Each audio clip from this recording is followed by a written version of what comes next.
ready? Yeah. Everything ready? Yeah, Zoom is ready as well. Alright, inshallah.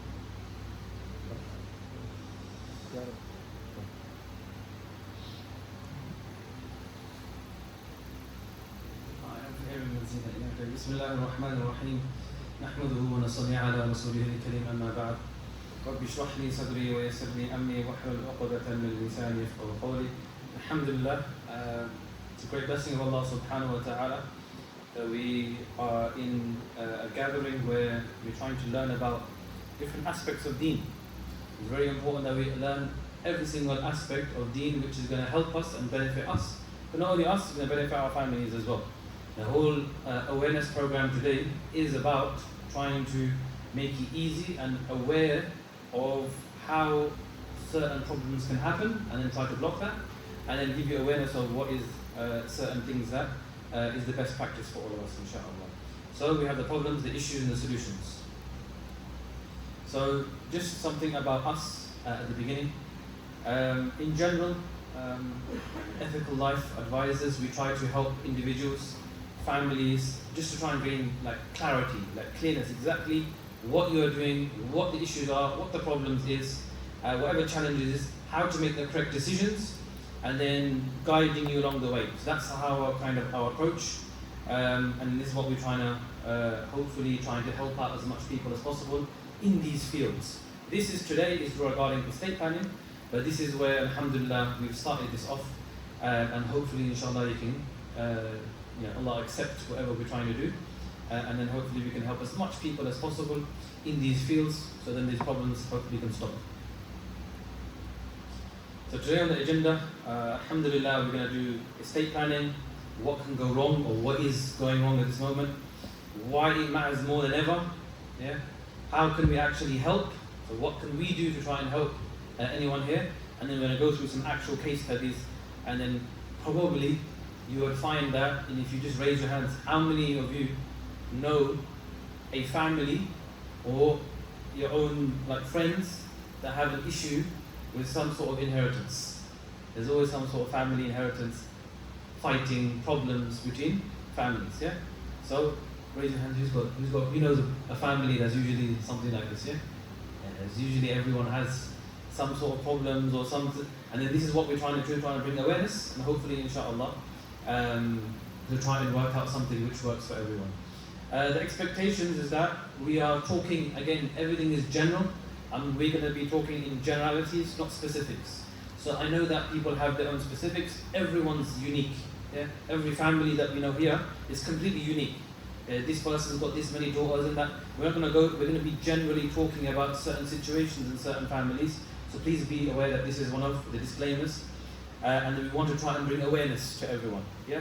So we're not going to try and do everything where we can cover every single aspect, but we're definitely trying to bring awareness in this matter.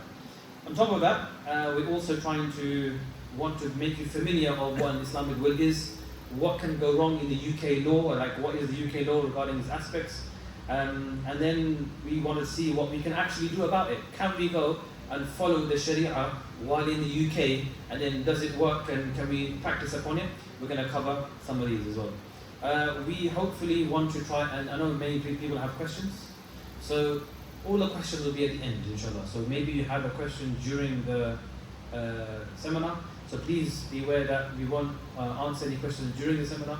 We've given you everyone a leaflet.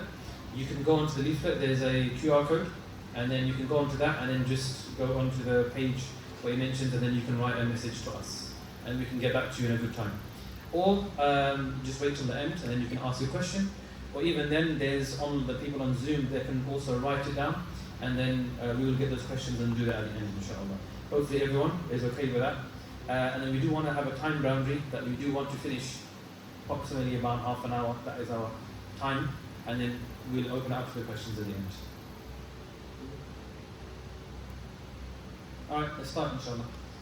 Estate planning. Everyone knows what estate is, yeah? Yeah, your estate. You have assets and you have our estate. Let's just call it a house, yeah? Let's call it a house, let's call it something that we are living in and so forth. So this is now, a lot of us, we don't organize what happens to your assets after death.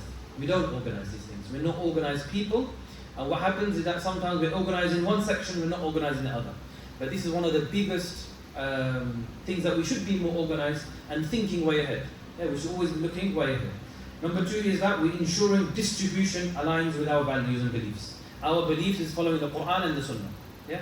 Our values that I want to give it fairly to all of my children. I want to go and look after them. I don't want to cause any issues. I want to be just. Yeah, this is what I want. And hopefully by planning, this will happen and my wishes will hopefully be fulfilled. And number 3 is structuring your affairs during your life and after death. Meaning, there are certain things we should do before we die, and then after we die, everything is like step by step and everything is happening according to what we had hoped for. Again, everything is underneath the guidance of the Quran and the Sunnah, and then we can add in our own things if it's in line with that as well, inshallah. Again, we're going to go open this a bit more. So these are all of the hadith and so forth. It may look a bit small to you there, but the main point is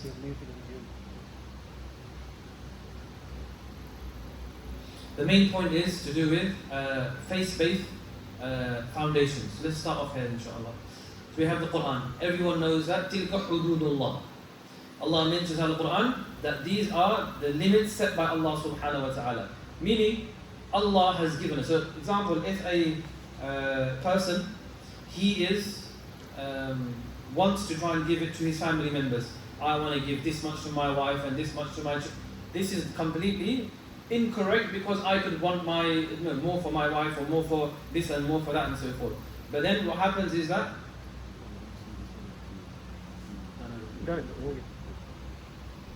so Allah subhanahu wa ta'ala stipulated from himself that no humans getting involved in this, I will do like this. So alhamdulillah, Allah has done that for us. We follow what Allah has given us. So sometimes our own wants and desires like, I should give it to this one. This one's better than, this child is better than that child, and so forth. And people start to go, yeah, I want to like this. No, Allah says this is how it's going to be, and these are the rules, these are the limits. Don't go over these limits. Hadith mentions here that, it mentions in Sahih Bukhari that it is not permissible for any Muslim who has something to give to stay for 2 nights, not 2 years, not 2 nights, without having his last will and testament written and kept ready with him. So let's ask you a question here. Can I ask you a question here? Who here has got a will? So raise your hand and say, yes, Alhamdulillah, I got a will.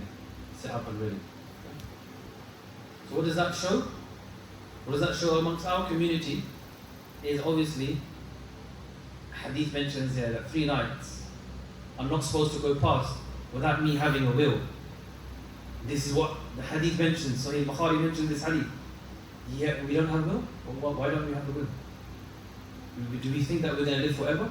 Do we think, I've got time, let's do it later on? Is that what we think? So that is something to really think about. Okay, you know what, let me put it in. Let me make one. So we'll cover the aspects of our will, inshallah, later on. Yeah, these are different aspects. Allah subhanahu wa ta'ala mentions here that indeed Allah commands you to render your trust to whom they are due. You have to give it to those people. Otherwise, if you don't give it, that means you're going against the command of Allah subhanahu wa ta'ala. So you're giving it to this and you're giving it to that, and you don't give it to the person that deserves it, and their rights are taken away. And these are all different aspects. When another hadith mentioned Abu Dawood that whenever a deceased person who had debts, is going to be brought to the Messenger of Allah sallallahu alaihi wasallam, he would ask, has he left anything which his debt may be repaid? Because if he was informed that he had left enough to repay the debt, he would perform the funeral prayer over him. Otherwise he would say, yeah, someone else go pray over him. He's got debts and he hasn't paid it back, someone else go pray. I'm not going to go and pray over this person. So imagine the Rasul of Allah sallallahu not praying over because he hasn't given his trust, he hasn't given his rights and his dues to somebody else. So this is very important. Yeah, this is something which is firm from Rasulullah sallallahu alaihi wasallam. He's not going to pray your janazah because you haven't gone with him and paid this person back or given this person his due. The Prophet sallallahu alaihi wasallam said that a man may do the deeds of the people of good. He does good actions, he does good work. For 70 years he can do good, and everyone thinks that this person is really good. But if he acts unjustly in his will, and in his will he says, you know what, I don't want to give it to this person, I don't want to give it to that person, the evil of his deed will seal his fate and he will enter into the fire. The reference is Abu Dawood and Tirmidhi. Meaning, it's something which is now إِنَّمَا الْأَعْمَالُ بِالْخَوَاتِيمِ almost. That your actions are according to your endings. That at the end he read his will, and then his will was, it wasn't according to, he's done good the whole life, but this ending was bad. So he mentions here regarding that he will seal his fate in this manner. The intelligent person is the one who holds himself accountable and works for what comes after his death.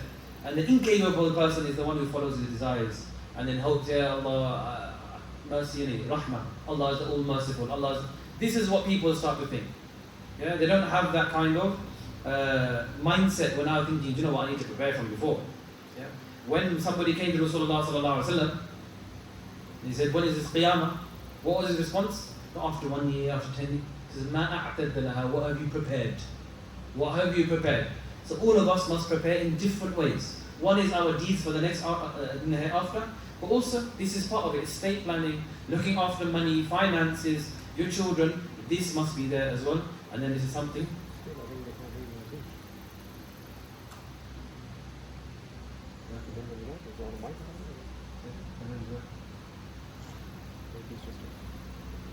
So not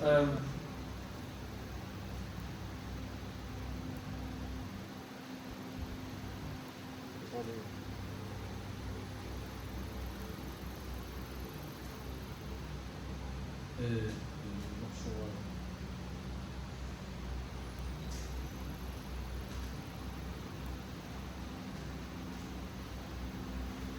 Why don't I move to the next one?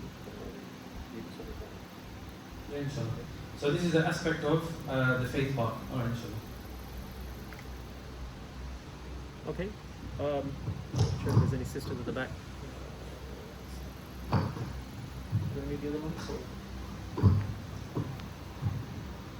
Right, so let's get into the sort of meat of this subject, right? So what happens if I do nothing, right? Because obviously a lot of us are in a position where we don't have those in place. Obviously, there is a possibility, in fact, most definitely, the wrong people, the wrong meaning, not those that were ordained by Allah subhanahu wa ta'ala as the inheritors, somebody else is going to inherit. Any wishes that we have, the Islamic rule gives us the opportunity to add notes, add our wishes. Tax is a big part of it. So we talk about inheritance tax, but there are other forms of taxes which get involved, which people may have some idea of, but not to the extent that we possibly need to. So a large chunk of our estate we can lose to the estate. So we're not talking about tax avoidance, we're talking about tax minimization through good planning. Spouse left vulnerable, once again, we know that the spouse will only get a certain share. Now in Islam, there's a number of questions which Sheikh will cover, can cover. Your daughter's getting half, or your spouse getting a certain share, which could be, depending on the situation, the family situation, from a half to an eighth. And you might think, well, how are they going to survive on that? Most people are leaving one property behind, and he's only got an eighth. How do they survive? So with good planning, we can get around some of those things, and make sure that we are not leaving our family in distress. So here in this country, the spouses, the wives can end up, even if there's a perfectly well-made Islamic will, the wife can still, or husband can still go to the courts and say, well, I've only been left with an eighth, and this is all we have, and with an eighth, what am I supposed to do? Where am I supposed to go? And so she can still raise a claim, even though there was a perfectly valid Islamic law, and the courts can still get involved. So you might think, well, I made an Islamic law, everything was as per Sharia. But we left a vulnerability in the system, which we could have planned for. Legacy left to chance, that's family disputes and delays. Needless to say, we see that all the time. And we'll see why some of this is increasing in the coming slides.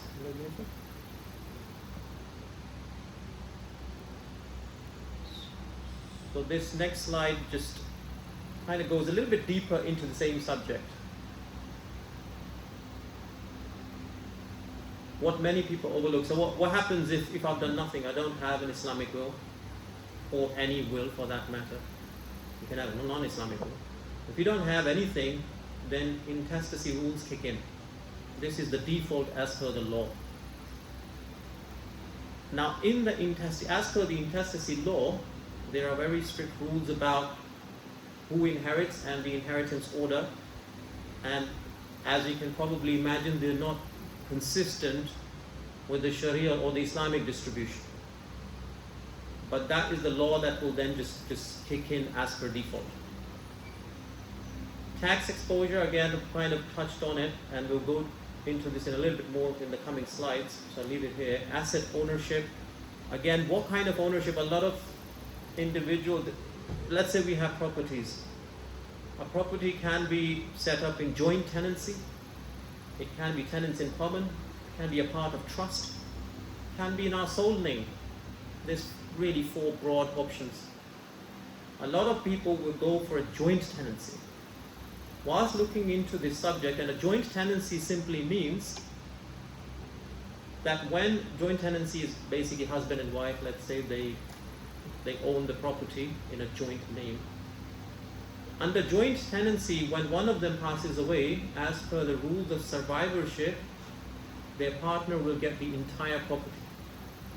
So even before the estate planning or the probate process for the estate of Ahmed, let's say, there's no Ahmed here, right? Good. Yeah. Not that one. Bilal, is there a Bilal here? No, good. So let's say Bilal has a joint tenancy, he passes away. As per the rules of survivorship, Bilal's wife will get that entire property, and when the time of probate, i.e. the executors come in and sum up the estate for distribution, etc., we'll go into detail, that property isn't even part of the estate anymore. So this has certain issues. This has a certain conflict with the Sharia law. Now, we're not saying it's outright haram. There are conditions in which it can still work. There are ways there that you can still have a joint tenancy and still be okay, but generally speaking. And so we looked at this in a lot of detail, myself and Sheikh, we looked at it in quite a lot of detail. And there could be issues such as, well, if I intended my children to have a certain share, but it's the property is now completely going to the partner's name, it's really, even I could leave a note in my will, but it's really up to the partner to distribute it as per my inheritance. My parents may be alive when I pass away. So Bilal's parents may be alive when he's passed away. And so if the parents are alive, they do get a share. However, if it's gone to the wife, and the wife needs the house as a security, and she's staying there, and it delays the distribution of that property, whatever delays, and the parents have passed away, then what happens? What if Bilal has a previous marriage and he's got children through that previous marriage? Now they're not really the inheritors of the wife anymore. If they were going through a model where they said, well, everything's to the wife, but then the children will still get it because it's still the wife's name. What if he has children from a previous marriage? They're no longer, because stepchildren are not included. What if she marries again? She has a second marriage and has children from that. The whole thing just messes up. It has a potential to mess up quite a bit. And then to get things right is going to be difficult. This could be one potential for family issues. So why not sort it out straight away? So we're not saying we have to move out of it. It depends on personal circumstances. There are other options. One of the options is obviously to sever the joint tenancy and go into tenants in common. And then you have a certain percentage each, and then each percentage is as per their distribution. You kind of move forward with that. So that's a big topic. Outdated plans, obviously things change over time. Family members change over time, estates change over time, so on and so forth. If I don't have any will, it's almost guaranteed nowadays, if I haven't written things down somewhere, then no one's really going to be able to track every lost asset down unless it's written down, because there's so many different options. There's cryptocurrencies now, there's online accounts, there could be foreign assets, all sorts of stuff. Something maybe nobody knows. So how is that all going to come into the picture? So plans are very, very important. Outdated plans, that's basically what we're saying. We've kind of overlooked it. So now what happens? We're going to start finding those things out. Pensions is a big one. Most of the the materials and the talks that I've gone through in the last few months on this, they don't really talk about pensions too much.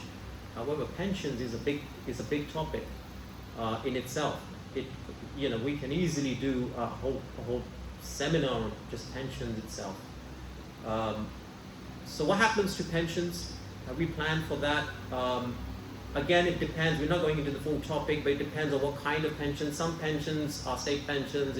They don't continue after your life, so for those ones, fine. But a lot of people would now have company pensions or other pensions, and there's a big pot there. So what happens to that? Have we planned for that?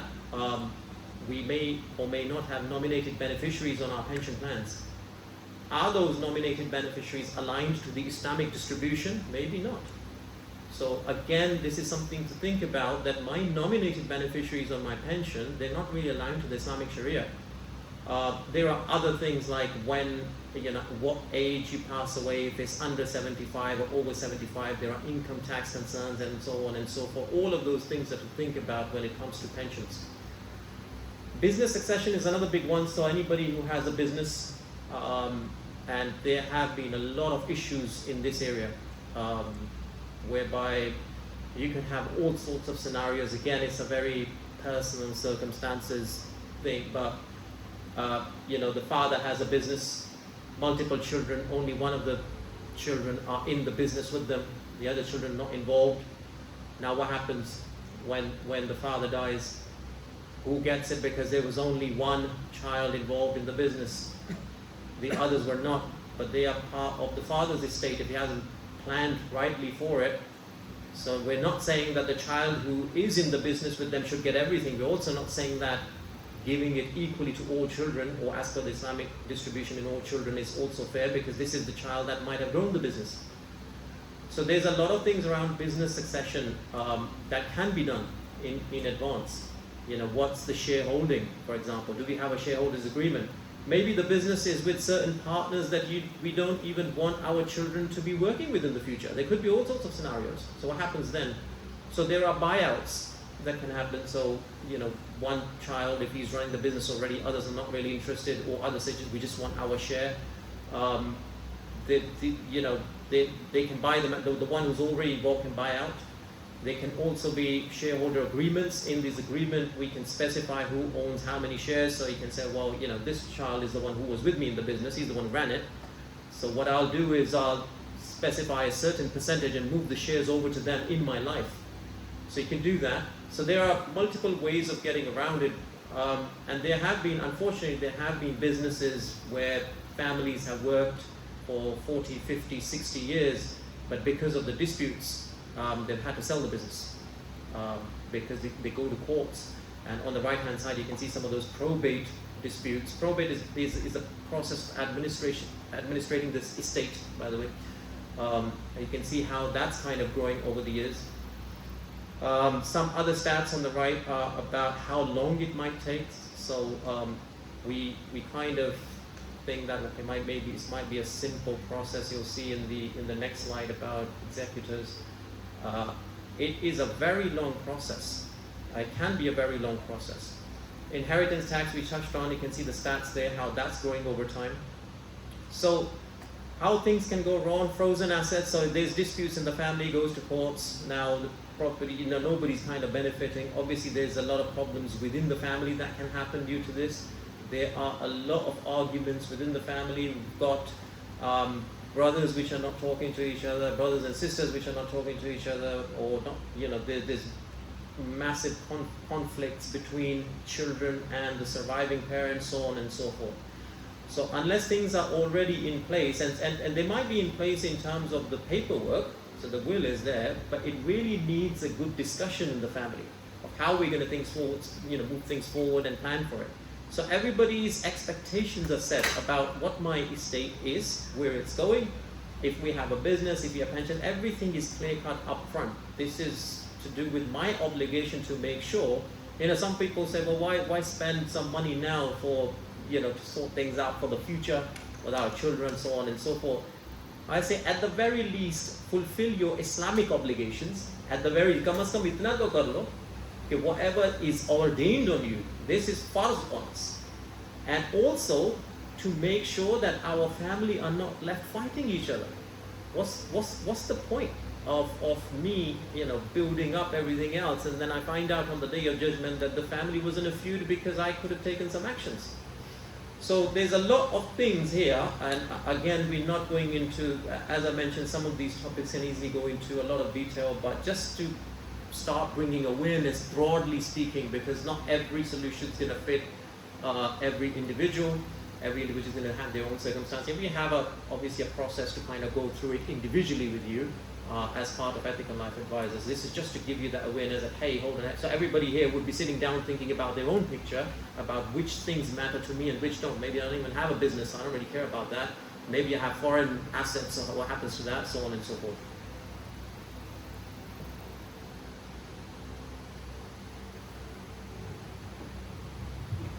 This brings us to the will. So the will, alhamdulillah, if you have a will, it saves you a lot of trouble. Lots of trouble is now saved just because you have a will. This is why we encourage as much people to have a will. What do you actually put in the will? So one is now, okay, I've got a will. What do I actually put in it? I'm supposed to have one. What can what am I supposed to put in it? And then what it kind of doesn't cover. So this is what we're going to do today. So in your will, you'll have a template. We've got one as well, but you have a template. So who inherits? For example, if I die, then I've got this many children, and I've got my spouse, and I've got one parent, or two parents, whatever it is. I got this many. So you write that down in your will, and then you work out the shares, and then you give them percentages. This is in your will. At this moment in time, I had this many people alive, and this is what their share would be. If I die right now, give it out to these people in these shares. This is what you write in your will. Number two, distribution of assets. Same thing, right? So I want to give it to this person should get a share of this is my asset, I earn money, I got bank accounts, I got house, I got 2 houses, I got whatever it is. So all of these things, now I distribute according to the shares to all of these different people. Executor, now who's going to actually give it out? I've died, who am I appointing? I've given somebody, we call him an executor, to say, I've got the will, this is the amount of things that he owns, these are all of his assets, you get this much, you get this much, you get this much. So the executor has a huge role. If this person is not, for example, trustworthy, if this person is, he has different intentions, if this person doesn't know his role, then it becomes a big issue, because one wrong thing that he could do messes up the whole distribution. So executor has a huge amount, and how long was the document that you read? About 30 pages. 30 pages worth of information on what an executor and his responsibilities are. Now obviously what we do is, alright, my eldest son, he's going to go and be the executor if I die, for example. But the amount of actual information and responsibility he needs is a lot. So much so that in some places you'll have executor services, usually let's just call them a solicitor, a lawyer, yeah? So you get the solicitor try and say, you're going to be my executor, and they know the rules, and they take a percentage. I'm not talking a percentage like a small percentage, I'm talking about a percentage of the estate. How much in the estate? £500,000, they'll take a percentage of that. It's a huge amount. So an executor needs to be appointed, number one, that's the whole thing, but it's a huge responsibility. That's what we're trying to get to. It's a huge responsibility to say, I'm going to execute this will. That's the whole point behind it. And so you need to appoint somebody for that. So who you're looking for, it can be someone of your family, it can be, yeah? So it can be someone like your eldest son or whoever it is, or your wife, and think, this is the one I want to choose. If you have minor children, so for example, maybe you're sick and then they've given you 6 months to live. So what happens is that you've got children underneath the age of 15. Yeah, the one is 7, one is 9, one is 11. If you don't have the will, what happens? Then government, security services get involved, social services, they start getting involved, and then there's a lot of trouble. A lot of trouble happens just because of this. If you write in your will that if I die and they're young, my wife will take over guardianship, and you write all that down. So this is also inside of your will, there's a section there for young children as well. And then obviously you have some final wishes. I want give him nasiha, yeah, nasiha to my son, nasiha to my daughter, I want this happening, and then you have your own final wishes. Yeah? My son, he's disabled, can you go and, I want this to happen, that happen after death? So you have your own final wishes. Obviously, it's according to Sharia. Yeah, the wishes has to be according to Sharia. It cannot be something which is outside of Sharia. So this is what basic things in your will is. Yeah? All of your assets, all of your money, all of whatever you own, who gets it, who's your executor, how it gets distributed, your guardianship, and then some wishes. This is a basic will. Other things can be added in further on, but I'm just giving you like what minimum basics what it covers, inshallah. Whereas on the right hand side, you see what a will, I should say, typically doesn't cover. Now, this doesn't mean that everything you see on the right hand side is a part of will, strictly speaking.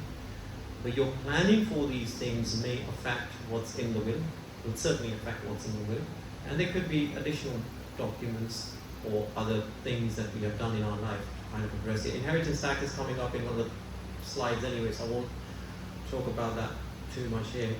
Asset protection I've talked about, surviving spouse security, again, I've kind of touched on it. So there are options here. So, you might have questions like, well, what are the options? We have a joint tenancy, but you say it's not that good, so what is it that we can do?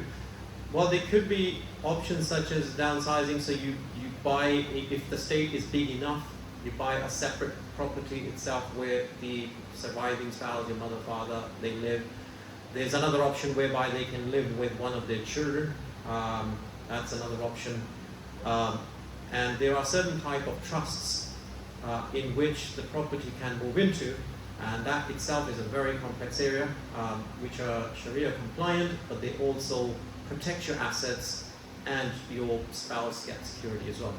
So, but again, it's not a one solution fits all. Trusts may work for some, not others, and then there are multiple types of trusts and so on and so forth. So we have to look at, and this is where, depending on the complexity of the situation, we bring in solicitors or tax advisors. So we have our own panel of solicitors and tax advisors, which we can bring in to kind of help with that, which we'll come on to.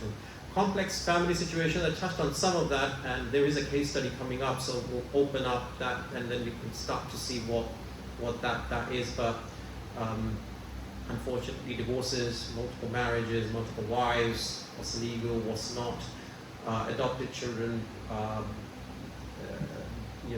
stepchildren, so on and so forth. So it could be lots of things going on. There could be maybe disabled children and so forth, right? There could be someone who's just living with you. So again, intestacy law treats things very differently than the Islamic law. Cash flow and liquidity is very important. So when the executor is administrating and is going through the estate, which again, what Sheikh has mentioned, this is a very complex piece. Sometimes we just say, oh, Sheikh, you'll be my executor, and they'll be like, yeah, all right, so we'll put it down. They don't realize the gravity of the request that they have accepted. There's a lot of work, lots of paperwork, lots of complexity. Just coming back on that subject about number one, checking the validity of the will. They probably won't even know that. There are multiple checks that need to be done to say if the will is valid or not. Is it the most up-to-date one? Who were the witnesses? Were they valid? Is there any tampering going on with the will? So on and so forth. Then they have to track down all the assets, which again is a challenge. Bring them all in. They have to notify all of the relevant authorities.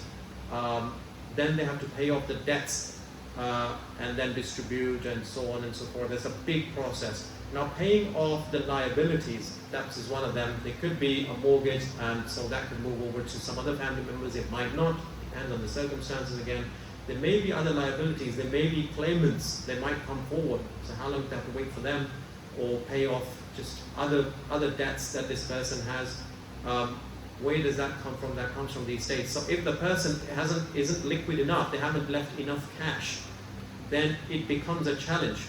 And what if you have to, in order to settle those liabilities and debts, what have to sell off your property and stuff like that? So again, there are options here. There are ways in which we can get around some of that with good planning. Obviously, having a cash flow, but these days, as we'll see in one of the slides coming up, not a lot of people are as liquid now anymore. It's always invested somewhere, so you always have to give something up. charitable giving and waqf, I think a lot of people know. So that, you know, in intestacy law, 100% up to you, do what you want with it. And you know, people who even who made wills, they come forward and, I mean, not, you know, non-Islamic will, they say my entire estate is going to Jack and Jill, and I say, well, who's Jack and Jill? They're my cats. So in non-Islam, you can do that. In intestacy law, UK law, you can do that. But in Islamic law, and as per the will, most of you will be aware that we can use up to a third. Doesn't have to be maybe nothing, but up to a third, we can give it to charity, waqf. We can give it to any of the any family members, any mosque, anything. You can give it to me, no problem. But they cannot be one of your beneficiaries. And again, there's an exception there. They can be one of your beneficiaries if the others agree, as an exception case, just so in order to complete that picture. But up to a third. So here, you know, a lot of this we can. You know, why give it in inheritance tax when we can get rid of some of those things, right? We can give things in charity; they'll be exempt. The amount that goes to the wife is exempt in terms of inheritance tax. There's a lot of things in terms coming back to inheritance tax which we can save by giving. Spend on yourselves. A lot of, you know, we've just yesterday we were sitting down with Mufti Saab and he keeps on emphasizing spend on yourself. You know, what are you going to keep it for? It's all going to, if it's above a certain threshold, it's all going to go to the authorities anyway. So yaar apne upar bhi kuch kharch karo, have a good life, enjoy yourselves as well, do gifting in life, so on and so forth, in order to reduce that bill for the future. Sorry, I've diverted from cash flow to sort of inheritance tax bits, which I think is the next one anyway, so kind of blends nicely in that. So this one is probably the most, the thing that people want to know more, you know, this comes up all the time. Not because it's the most important part, it's just mentioned most. You know, a lot of the things which we have mentioned today might be in front of you first time. A lot of people haven't really, pensions was a really good one. You know, people really don't talk about it. It's probably as important. So there are multiple types of taxes. Two of them are quite key here. When it comes to this subject, inheritance tax gets talked about a lot. Capital gains tax, not so much, but it does come into play under certain scenarios again. Most of you will know, for inheritance tax, there is a relief called nil rate ban. It's £325,000, which means that for an individual, before inheritance tax kicks in, £325,000 of their estate will be reduced. Any liabilities that have to be paid will be reduced. Any portion that goes to the wife, a lot of people just don't realize that the 1/8 to a half that's going to the wife, that's also inheritance tax exempt. After that, if there is still up to 325,000, it's you get a relief. You know, there is no inheritance tax on that. Anything above that, and now this is becoming a bit of a concern because of various factors. Most of all, the increasing wealth and the estate value, especially in London, increasing property prices, so on and so forth, are taking it quite high. Which means anything above that, and we'll come to married couples allowances and how it transfers over. Anything after reducing those liabilities and everything else and the relief, anything above that will be taxed at 40%, almost half.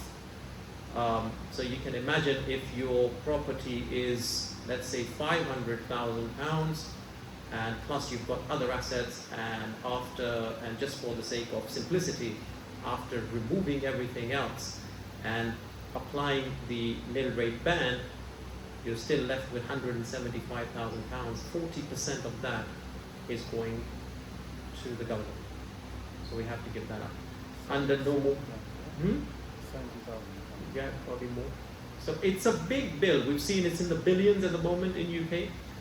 So that's a simple scenario. Are there ways of, we don't want to get around it, we don't want to avoid it, we want to comply with the law.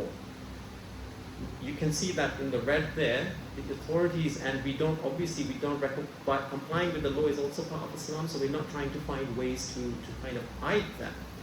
And they're getting more and more smarter. HMRC is getting very smart now. AI is coming in. They'll get to conclusions and results in minutes that they used to do in months. They are now linking all the departments together. HMRC has now connected to banks, your land registries, and all sorts of other online accounts and things like that. So, and also probates and things, they do tap into all of that to get a very good idea about what's going on. Are there ways to legitimately reduce that? Yes, there are. There's quite a, and this is where we can help. And again, it depends on situation to situation and what's best. Lifetime gifts is obviously one of them. £3,000 a year annual exemption, no tax on that. You can give a bigger chunk than that, and a 7-year rule kicks in, which means that if you survive for 7 years after gifting, let's say a whole property to me, and you survive 7 years after that, no tax on that either. Obviously, there are downsides which we have. I mean, it's not as simple as that. There are downsides because you lose control of that property. There may also be other taxes. Capital gains tax can come in. So we have to kind of weigh everything. It's the way it's working, because when we worked on some of the case studies, you pull one lever and the other one goes up. So you're trying to adjust that and this one goes up. So you have to find the right balance, and maybe two people here may have exactly the same situation, but the solution might be different for them. Why? Because their families are different, their mindsets are different. One family says we're happy to kind of agree after death on a certain deed of variation or something else, and then we'll move with that. Other one says, well, we don't trust each other, God forbid. But solutions would then be different. So there are various ways inheritance tax can be minimized, we should say. Okay. Again, there are other complexities whereby it can transfer over in a joint tenancy position to the wife, and obviously spouse is exempt, so there's no inheritance tax there. And the nil rate ban, 325,000, also moves over as a relief to the wife as well. Again, you get into trusts, you get into joint tenancy issues and all of that. It has to be balanced out. Very complex subject. Just touching on the nil rate ban, there is also something else called residence nil rate ban.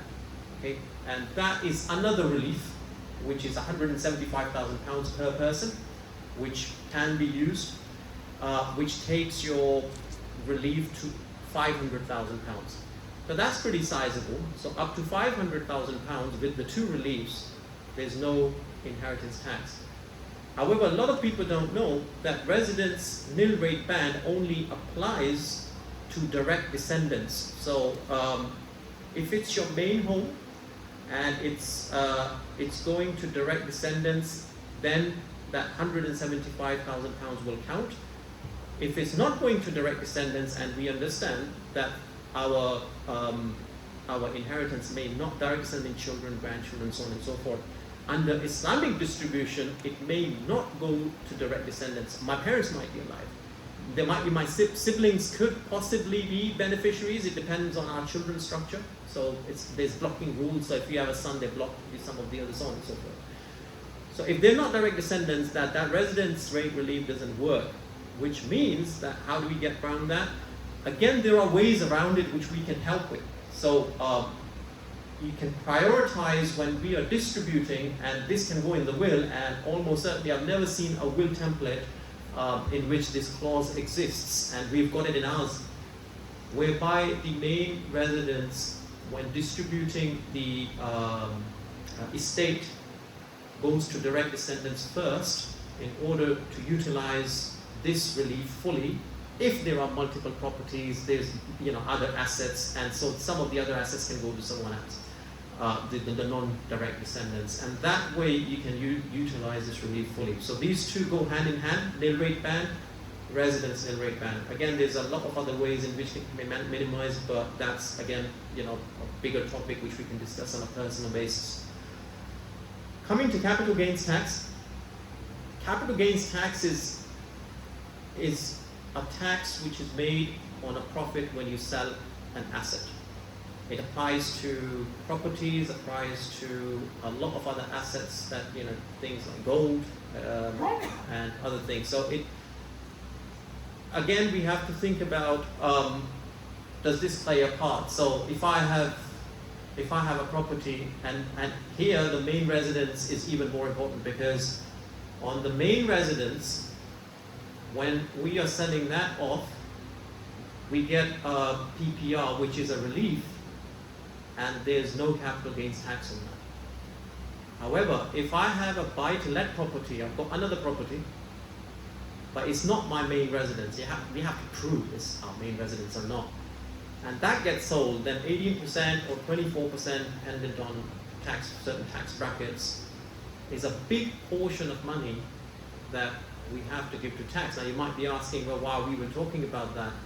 Well, in order to reduce inheritance tax, what we are saying is you can do lifetime gifting. Under lifetime gifting, there could be people very, very wealthy and say, well, I've got multiple properties, so I'm going to reduce my inheritance tax and give one of my properties to my son in life, and or certain children or whatever in life, and that reduces the inheritance tax burden. But when doing that, we have to make sure that we have considered if there are any capital gains tax. So one lever is going up, the other one is coming down. This is why the whole picture has to work together. And for very complex estates, we'll bring in tax advisors, because it's not something we'll be able to do ourselves. Bring in tax advisors to make sure that we actually get that right. And we'll come to some of the case studies whereby we've kind of looked at scenario planning. In this, you can't just fix something. You look at scenario planning. What if first person died, one dies first, then what happens? After the second death, what happens? There are certain things which make it more attractive to not sell the property or your assets until death, because there's something called a death uplift or a CGT reset, which means that the market value of your property resets at the time of your death. Why that's important is because when calculating the profit, so let's say somebody got, and we've had a real cases that we've worked on, whereby you've got 50, somebody's bought a property here, and this is real cases right now. A property was £50,000 in our areas. It's now £600,000. So now, and let's say it's not the main residence, and we're selling it, the proportion of the property is on the value that's increased. So 600 minus 50, 550,000, potentially 24% of that huge part is going to tax. Huge part. Whereas if we waited till the time of the death of the owner, at that time the CGT reset kicks in, which means it's £600,000 today. The value resets to £600,000, and the children, let's say, sell it tomorrow, no capital gains tax. If they sell it in 5 years' time and the value had increased to, let's say, 650,000, they're only paying the capital gains tax proportion on the 50,000 that increased since the death. Am I making it clear? I know it's very, very detailed and complex. I hope I can. But anyway, we can have one-to-one discussions on those, as long as you're aware of the concepts. You don't need to be doing actual calculations at this stage. Okay, so these are some interesting facts. So you're gonna, am I starting first? Okay. So we've touched on some of this. Why is this being discussed more and more today? Why not 20 years ago, 30 years ago? Number one, there wasn't as much wealth at that time as we have today. Wealth has increased. Number two, Islamic awareness has increased. There wasn't that much Islamic awareness at that time, but now we have a lot more of that. I've talked about property prices, how that's in one way having an effect on all this, because the more that our estate value is, the more it's exposed to there's more tax exposure. But again, the other angle of property prices is that for anyone now getting onto the property ladder, so let's say our children, grandchildren, whatever, they get into the market, they're already struggling for jobs, they can't find work, or now for them to get onto the property ladder, just imagine what would happen. At the moment we've got problems whereby families are really coming back and saying we've got real issues. Some of them are saying, well, the way we want to distribute is slightly different to the Islamic distribution because of genuine reasons. So there are ways of working around some of that. There are some which are saying, well, what about care? What about my disabled child? Can I give them more? Some are saying that, well, I know a certain family, they're holding their parents hostage in their own house. And they're getting them to sign on whatever they want and so on and so forth. So without planning, you can imagine how many things can possibly go wrong here. And I talked about the liquidity part, which is the second one here, and just to put that, bring it to life, less than 10% of the adults hold more than 10,000, which means obviously 90% are holding less than that, which means we're not liquid enough to be able to settle debts, liabilities very easily, which means things have to be sold. Again, that brings complications. We find that the divorce rates are quite high. So you've got families there, the divorce rates, now obviously that messes up the whole family structure. And then you have the house, and then is it 50-50? How does that work? All of these aspects happen, right? So it's quite tough to try and work out between. You have surviving spouse security, you've got Muslim widow, what happens to all of these things are like financial hardship. You've got 33% that find it very hard after that first year. And then you have lots of young deaths. So many people are dying much more younger. So all of these aspects is that we need to plan early on, and the more early that you plan on, the more calmer and peacer you are. That's the whole point I'm trying to get to, inshallah. Let's move on. Okay, I'm going to try and speed through some of these so there's enough time for Q&A as well.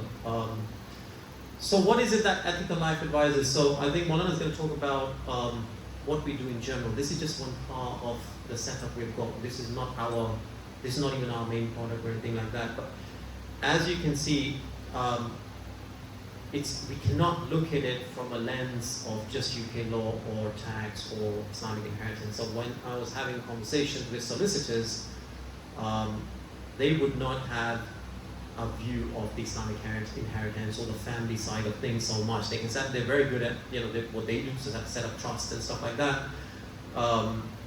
But they wouldn't have the other angle. When we spoke to tax advisors, they would be like, well, we're really good at making sure that you get your calculations correct in terms of tax. But when it comes to Sharia, what can and can't be done, we don't know about that. I've even sat down with a solicitor who said, why do you even need this inheritance part of it? Just say Saska, Surah Nisa, and the ayahs of Surah Nisa, and it's all there, and you have the Quran there. And I was like, well, what about this certain case which is coming up? What about this particular case? And how would you deal with that? And he was like, well, just exclude them from the final inheritance shares. Just exclude them. And this was really concerning because I'm sitting there thinking that he's giving Sharia advice to people who are coming with him in good faith and trust and completely incorrect advice, and they're just going by that. It's from his own perspective, what exposure he's giving himself for making those kind of mistakes. So all of that has to be looked at in conjunction. And so go to the next one, please. And so how does it work? So what do? We have a form. It's not the will.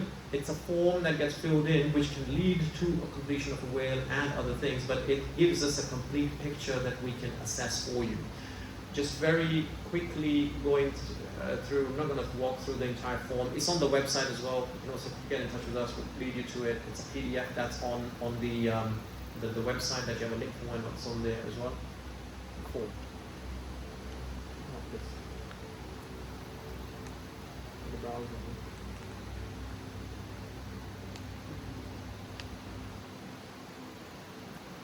Okay, I'll then come back to that. So once you've completed that form, you send it back to us.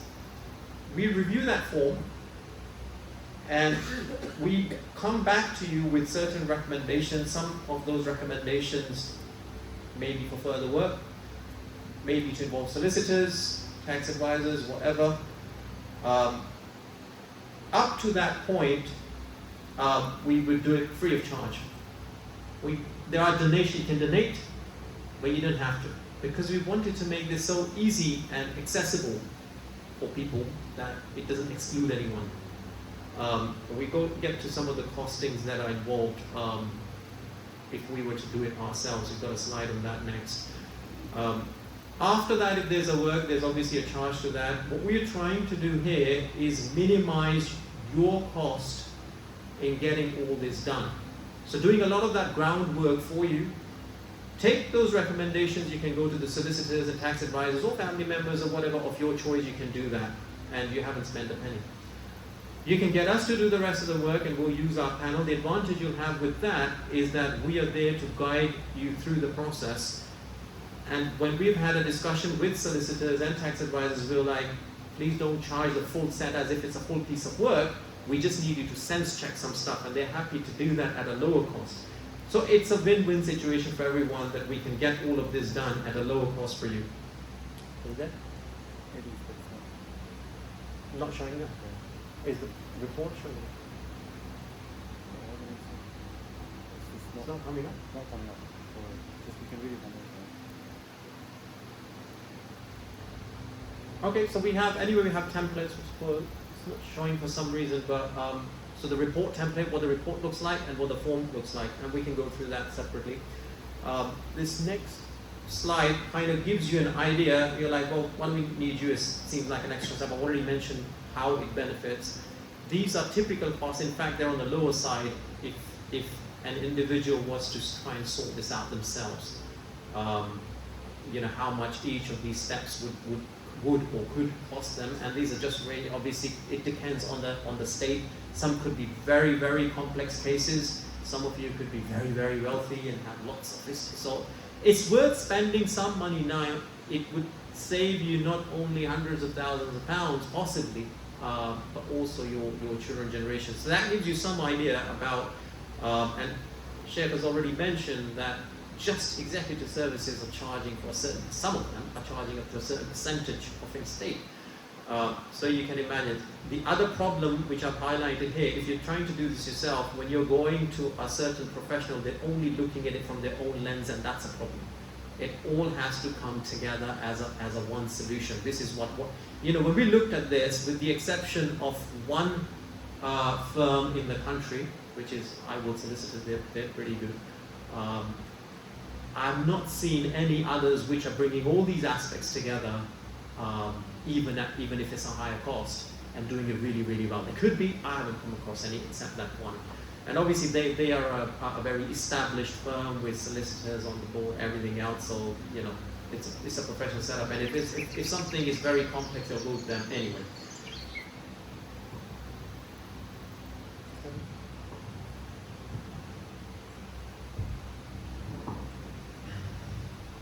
It's a simple case. So, example, you got a couple here. You got Faisal and Aisha. In the UK, you got 2 children. The only thing is they got no will. For example, they got no will, and they're joint tenants in this house, meaning the property is going to pass all. So, for example, let's say husband dies, 100% of that house now goes to wife. Understand, yeah? That's how joint tenancy is. This is what we try to not encourage. Sometimes they've got foreign properties, but let's leave all the foreign properties because it's quite tough to try and work out something abroad. Yeah, when it's something in the UK, at least we've got UK law and we understand certain things. And let's say they've got no executors, no attorneys, there's got risks, you've got delays that can happen, difficulties, because there's no executor there. And then you have, example, the UK actually property may split into different, across different people. How do you deal with all these different things? And then you've got CGT, and then they want to, the kids want to go and sell it afterwards. Or you've got different things are happening.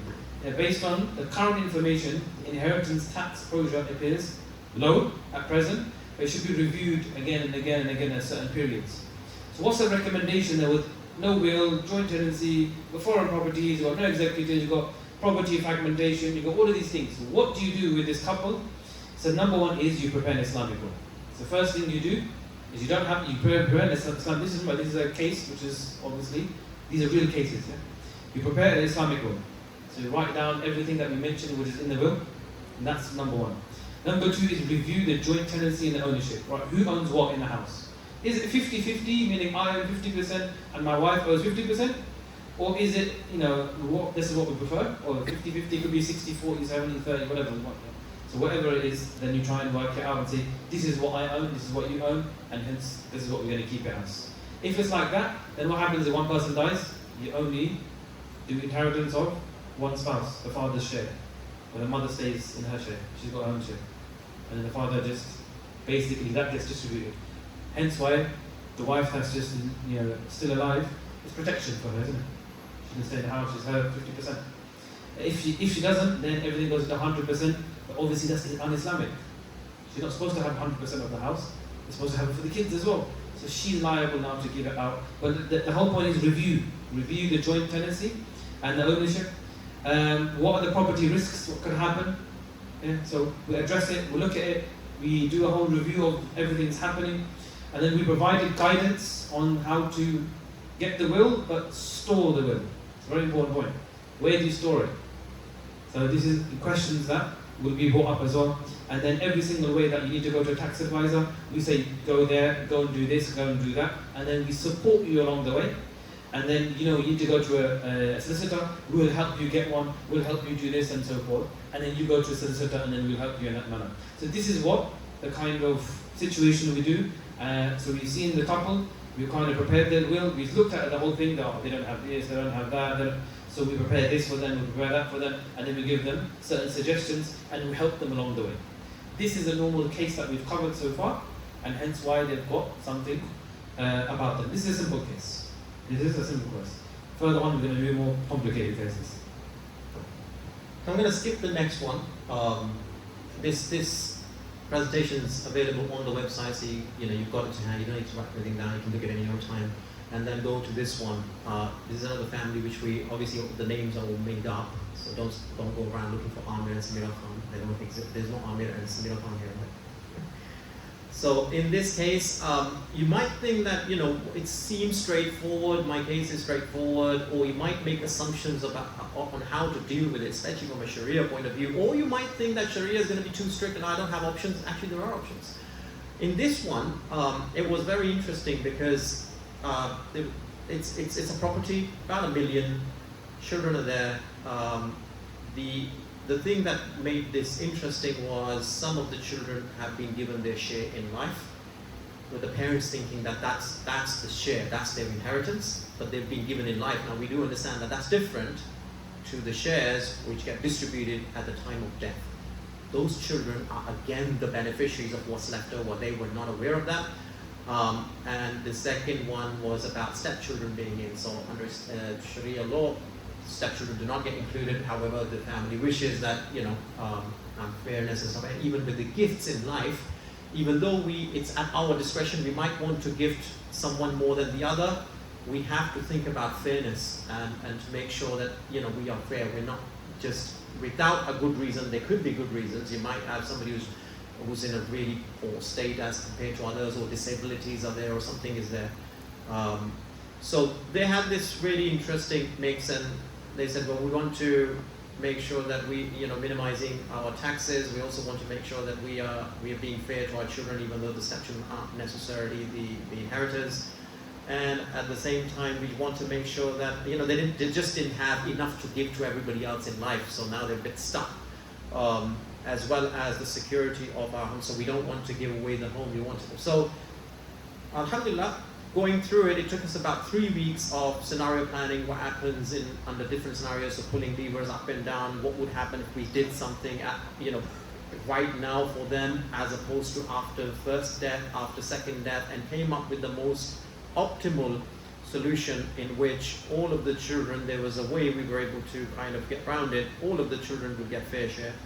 The surviving spouse would get the security, so they're able to still live in their home and also minimize the tax implications. So it was a good result at the end that we came up with this one.